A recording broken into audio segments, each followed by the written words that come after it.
नमस्कार, जोहार। मेरा नाम है सृष्टि और आप देख रहे हैं न्यूज़ 11 भारत। शहर में नगर निगम चुनाव की घोषणा हो चुकी है और इसी के साथ आदर्श आचार संहिता भी प्रभावी हो गई है। चुनाव को शांतिपूर्ण और निष्पक्ष करने के लिए प्रशासन पूरी तरीके से मुस्तैद है। सदर अनुमंडल के दंडाधिकारी ने रांची नगर निगम क्षेत्र में BNSS की धारा 163 के तहत निषेधाज्ञा लागू कर दी है। यह आदेश चुनाव प्रक्रिया की समाप्ति तक जारी रहने वाला है। तो ऐसे में चलिए हम आपको बताते हैं कि आखिर इस संहिता के दौरान आपके लिए क्या क्या नियम है और आपको किन बातों का खास तौर पर ख्याल रखना होगा। अब किसी भी राजनीतिक दल, संगठन या फिर प्रत्याशी को बिना किसी सक्षम पदाधिकारी की पूर्व अनुमति के बिना जनसभा, जुलूस, धरना या प्रदर्शन करने की इजाजत नहीं होगी। अगर किसी तरह का कोई जुलूस निकाला भी जाता है तो उसमें किसी भी तरह के हथियार या घातक वस्तु के साथ अपने आप को रखना कानूनन अपराध की श्रेणी में शामिल होगा। प्रशासन ने स्पष्ट तौर पर निर्देश जारी किया है कि चुनाव की मर्यादा हर हाल में बनी रहनी चाहिए। आम जनता को घबराने की जरूरत नहीं है। इस आदेश में कुछ विशेष छूट भी दी गई है जो हम आपको बता रहे हैं।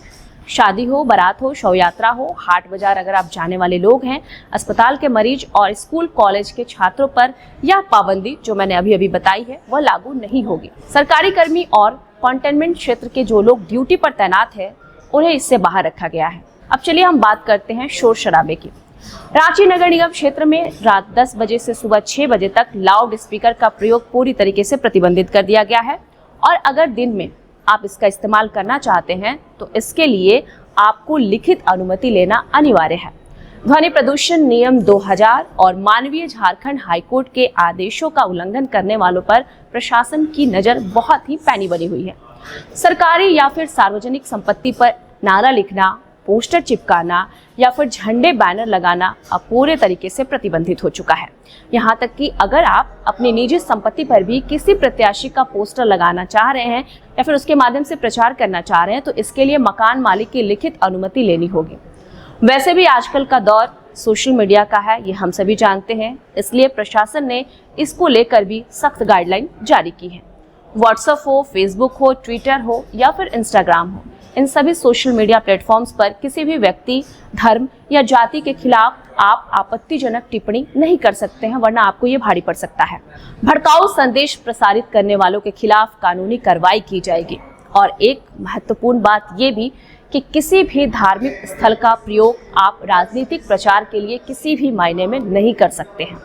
सांप्रदायिक भावनाओं को भड़काना या फिर मतदाताओं को डराना धमकाना या फिर किसी भी प्रकार का प्रलोभन देना पूरी तरीके से सख्त मना कर दिया गया है। शांति भंग करने की मंशा से अगर 5 या उससे अधिक लोग एक जगह पर कहीं जमा हुए दिखाई देते हैं तो इस पे भी पाबंदी लगने वाली है।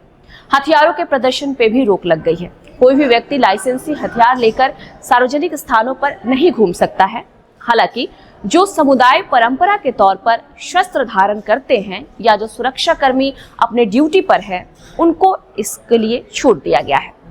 तो अंत में हम यही कहेंगे कि लोकतंत्र के इस महापर्व में मेरी, आपकी और हम सब की भागीदारी बहुत जरूरी है, लेकिन नियमों के दायरे में रहकर प्रशासन का हर मायने में सहयोग करें ताकि एक निष्पक्ष और भयमुक्त चुनाव यहाँ संपन्न किया जा सके। आदर्श आचार संहिता का उल्लंघन न केवल आपकी उम्मीदवारी को खतरे में डाल सकता है बल्कि जेल की हवा भी खिला सकता है। इसलिए सजग रहें, सुरक्षित रहें और अपने मताधिकार का प्रयोग सही समय पर सही जगह करें।